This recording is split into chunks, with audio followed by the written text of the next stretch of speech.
Vocês podem imaginar o que uma mulher americana, solteira, formada em artes, franzina, com 50 quilos, de pouca estatura, até 1,55 centímetros no máximo, com poucos recursos, uns papéis e lápis, seria capaz de fazer sozinha no meio da selva? Na verdade, uma mulher nessa situação e com esses recursos só poderia se desesperar e esperar pela morte, pois não teria nem como sobreviver no meio da selva. Mas se ela tivesse Deus... Bem, e é exatamente essa história que iremos contar, pois essa mulher existiu e fez grandes coisas com poucos recursos, porque ela tinha Deus. Sophie Miller nasceu na cidade de Nova York em 1910, filha de pai alemão, católico e mãe protestante. No início da década de 1940, ela estudava artes na Academia Nacional de Design em Nova York e sonhava em ser uma designer famosa, encorajada por seu pai a ser artista. Num dia, ela se deparou com um grupo de pessoas cantando e pregando na calçada. O fervor do grupo de rua despertou a curiosidade dela. De início, ela pensou que era um grupo artístico. Quando eu fazia o curso avançado de arte na Academia Nacional de Desenho, em Nova York, por acaso assisti uma reunião ao ar livre. Um grupo de jovens tocando alguns instrumentos e pregando chamaram minha atenção. Seria uma nova onda? Eles estavam fazendo um apelo para aceitarmos a Cristo como Salvador. Eu achava que amava a Deus, então levantei a mão, sem me dar conta do que estava fazendo. Uma jovem por nome Marge aproximou-se de mim e fez um convite. Vem estudar a Bíblia conosco em casa. Por que não? Eu queria saber se aqueles jovens eram autênticos. Já havia andado sem rumo bastante, desde frequentar ocasionalmente uma igreja liberal até estudar teosofia e reencarnação. Portanto, quando cheguei à casa de Marge, argumentei muito com o dirigente. Sim, Cristo é o Filho de Deus, mas ele veio para nos mostrar o que é a perfeição para que possamos nos empenhar, vida após vida, até sermos perfeitos como ele. O meu alvo era Jack Writzen, líder do grupo Palavra da Vida. Marge, noiva de Jack, falou: "Continue estudando a Bíblia conosco e você entenderá." Aquele foi o melhor conselho que recebi em toda a minha vida. Aqueles estudos bíblicos sobre profecias, símbolos e tipos do Velho Testamento, cumpridos em Cristo centenas de anos depois, me impactaram, fazendo-me ver a Bíblia toda como a Palavra de Deus. Antes daquele tempo, eu não considerava o Velho Testamento confiável. Minha crença na reencarnação logo se dissipou. As palavras de 1 Coríntios 1:30, "Mas vós sois dele, em Jesus Cristo, o qual para nós foi feito por Deus sabedoria e justiça e santificação e redenção", tornaram-se vivas para mim. Tive fome de conhecer melhor a Bíblia. Pouco tempo depois, ingressei no Instituto Bíblico Nacional em Nova York para um curso de 3 anos. Desejava participar ativamente na obra de Deus, como Jack Writzen e seu grupo de jovens. Toda a ambição de ser uma artista famosa ficou de lado. Perguntei a Deus, em oração, o que ele queria que eu fizesse com a minha vida. Deus respondeu claramente a Sophie, fazendo-a sentir-se responsável em ir a uma tribo que nunca ouvira o Evangelho. Ela sentia que não tinha como fugir. Então, por volta de 1944, Sophie Miller disse: "Eu quero ser missionária." Ela acabou conhecendo a missão Novas Tribos, especializada em tribos não alcançadas, e se candidatou à missão. Durante o período de orientação na missão, ela pedia a Deus que indicasse o país onde deveria trabalhar, a fim de evangelizar uma tribo não alcançada. Não havia orado por muito tempo quando teve a plena certeza de que o país seria a Colômbia. Na época, a Colômbia tinha suas portas fechadas para missionários, mas recebia pessoas com outras profissões. Sophie resolveu entrar na Colômbia como artista, sua formação anterior, para introduzir depois o trabalho missionário junto com a arte. Um casal da missão que estava com Sophie no treinamento também pretendia ir com ela à Colômbia, como agrônomos entre os índios. Sophie estava encorajada e feliz, pois era solteira e já não ficaria completamente sozinha no meio da selva. Então, ela viajou para a Colômbia e tinha combinado de ficar com uma médica missionária chamada Catherine Morgan, conhecida de Jack Witsen. Depois de desembarcar em Buenaventura, Sophie viajou numa locomotiva velha, subindo e descendo os Andes, até Pasto, onde morava Catherine. Assim que chegou na casa dessa médica missionária, Sophie Miller encostou sua cabeça na parede e começou a chorar. Sua viagem tinha sido muito difícil e cansativa, e ela estava extremamente frustrada por não conseguir entender o idioma espanhol. Catherine foi uma grande irmã e amiga de Sophie.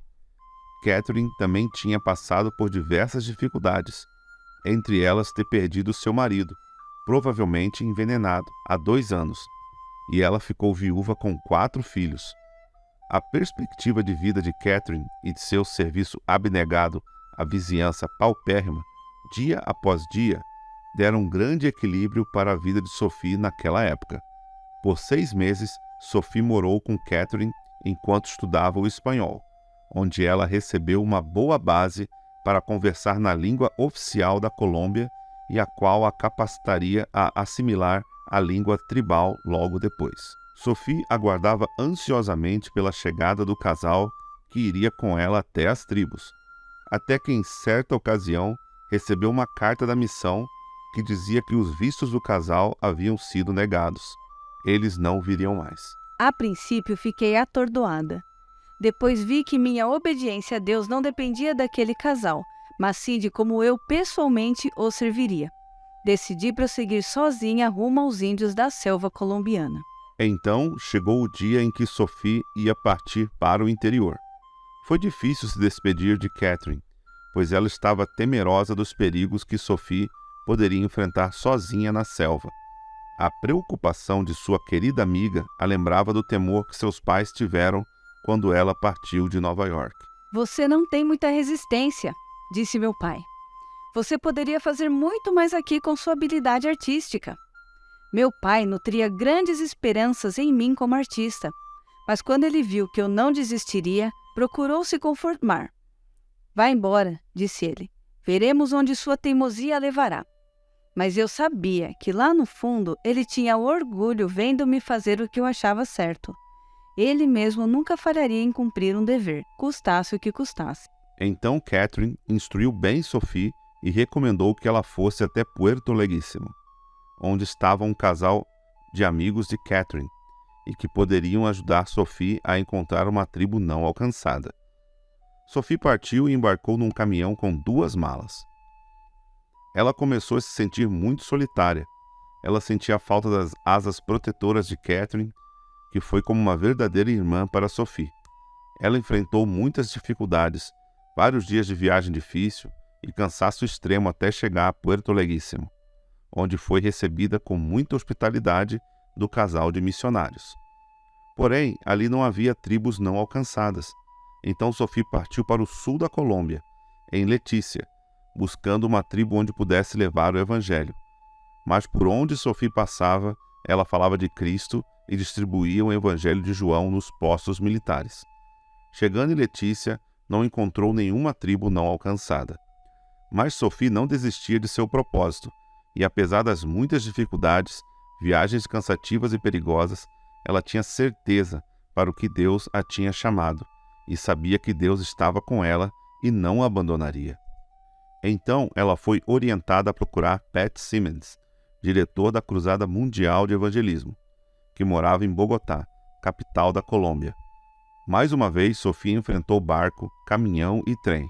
Uma semana depois, chegou à casa de Pat Simmons. Ela estava cansada, com muitas saudades de sua casa e de seus pais. Então Pat a recebeu com a frase: "Por que você fica correndo o país inteiro sozinha?" Sophie precisava de consolo e não de repreensão naquele momento. Mas, apesar do cansaço, ela ainda estava convicta de seu chamado e apenas se defendeu. Estou procurando uma tribo. Os pagãos não estão perdidos? Cristo não nos mandou pregar o evangelho a toda criatura? E Paulo não disse: Posso todas as coisas em Cristo que me fortalece? Uau! Que mulher corajosa e forte!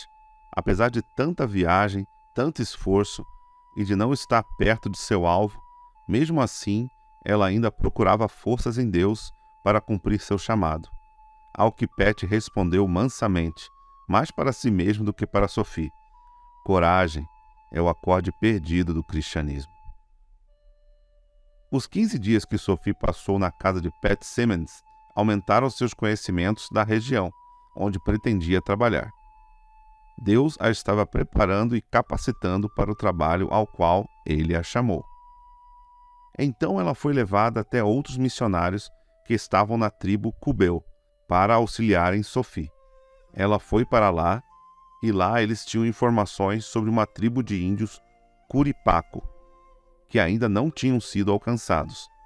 Mas muitos disseram a Sophie que aquela tribo poderia ser muito perigosa, fora os perigos da selva como cobras venenosas, sucuris enormes e onças. Mas Sophie estava determinada e sentia que a tribo para a qual ela deveria levar o evangelho seriam os Curipacos. Então Sophie foi levada a alguns remadores cubeus, que iriam levá-la até somente a próxima aldeia. Então outros remadores concordaram em levá-la até as cabeceiras do rio Guainia, onde seria o local de maior concentração da tribo Curipaco. Depois de um bom tempo de viagem e mais desafios, não ter onde tomar banho, nem onde dormir direito, pensamentos de desânimo atacavam a mente de Sophie, mas ela tentava não nutrir tais pensamentos e clamava ao Senhor. Até quando, ó Senhor? Até quando? Após vários dias extremamente desagradáveis sob chuva, esses remadores estavam com medo de ela ser uma feiticeira e acabaram abandonando na selva, no meio de cachoeiras e quedas d'água. Foi um momento desesperador. Mas Deus não tinha morrido. Estava cuidando desta sua filha abandonada e inútil, que a esta altura tinha mais zelo do que sabedoria. Após longas horas de ansiedade e oração, uma verdadeira paz inundou minha alma. De alguma forma, Deus cuidaria de mim. Ele já não tinha me conduzido ao encontro da tribo a qual eu viera alcançar?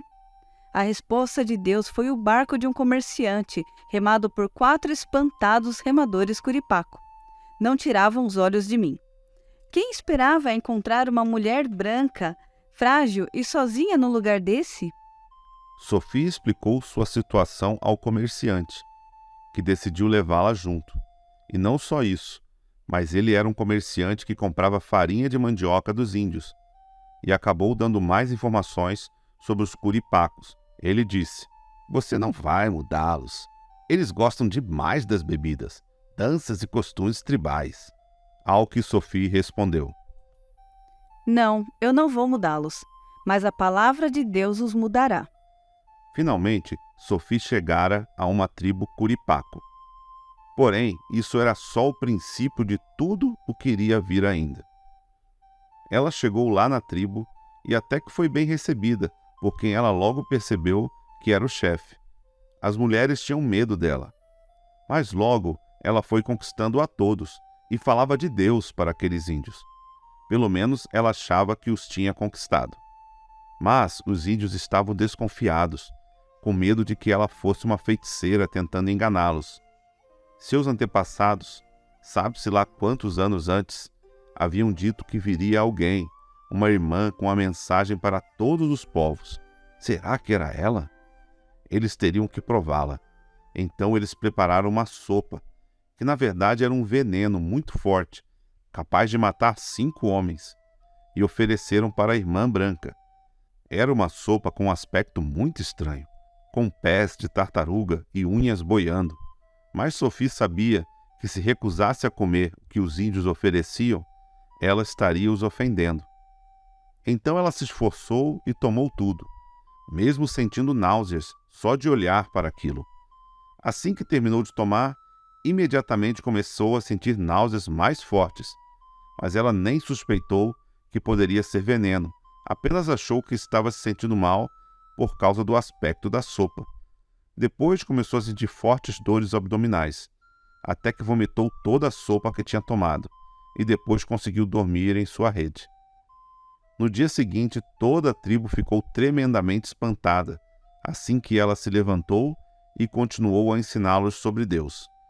A partir daquele dia, todos ali a respeitavam como se ela fosse uma deusa e a ouviam atentamente. Ela nunca desconfiou do veneno e somente ficou sabendo disso apenas 5 anos depois, quando o índio confessou o que tinha feito. Mas isso colaborou para que essa tribo e outras ouvissem a mensagem que ela tinha e a respeitassem e admirassem cada vez mais.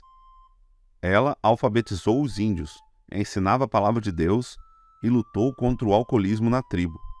Os ajudou a lidar com a morte, a qual eles temiam muito antes da vinda dela. Onde está, ó morte, o teu aguilhão? Onde está, ó inferno, a tua vitória?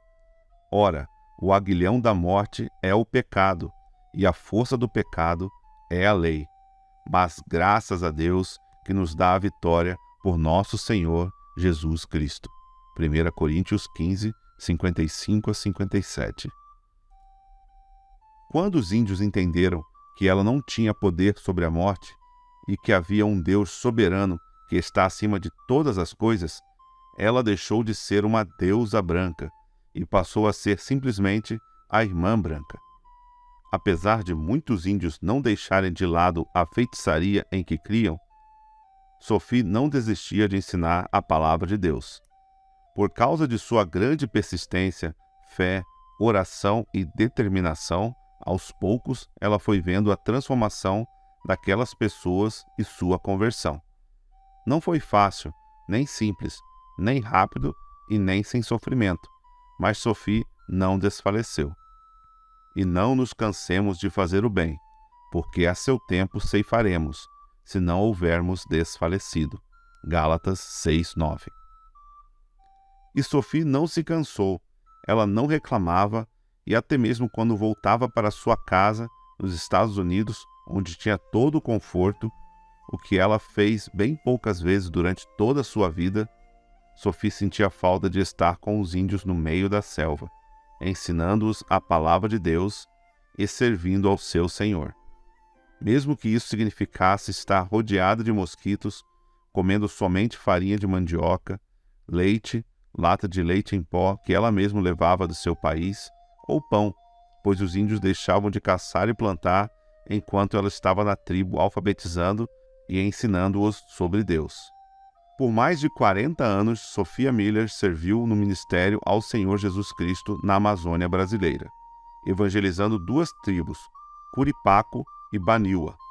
Entrou no rio Içana, um rio que começa na Colômbia, entra na selva amazônica brasileira e a percorre por mais de 1.000 quilômetros. Acabou atravessando sem saber a fronteira entre Colômbia e Brasil em uma pequena e insegura embarcação.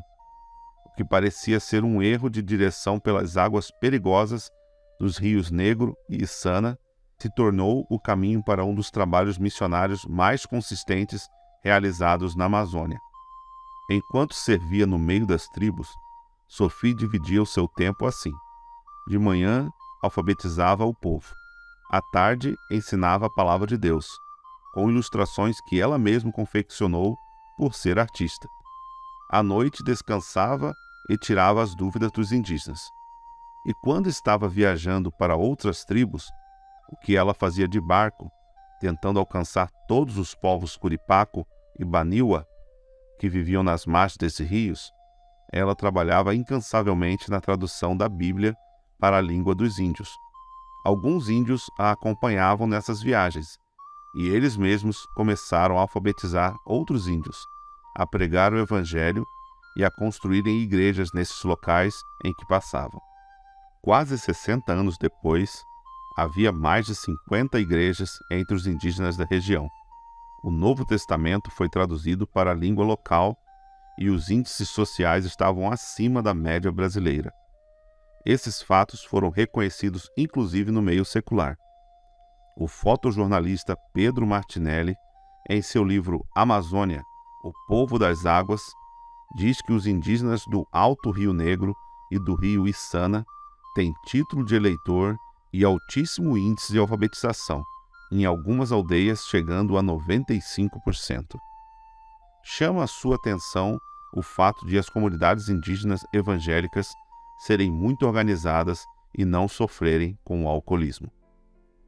Sophie ainda passou por dificuldades e tristezas por causa de guerrilheiros, disputas políticas e lutou contra a propagação de falsas doutrinas quando seitas começaram a chegar na região. Ela até iniciou um instituto bíblico na região e, durante sua vida, produziu muitos materiais e traduções para os índios. Sophie Miller faleceu em 1995, nos Estados Unidos, deixando milhares de indígenas convertidos nas etnias em que pregou o Evangelho. A presença evangélica é forte nesses lugares. Antes de falecer, ela foi entrevistada por um jornalista cristão. A primeira pergunta que ele fez foi: "Como foi o seu chamado?" Ao que ela respondeu: Eu jamais tive um chamado. Li uma ordem e a obedeci. E foi assim que uma pequena mulher, com poucos recursos e pouca bagagem, foi tremendamente usada por um grande Deus.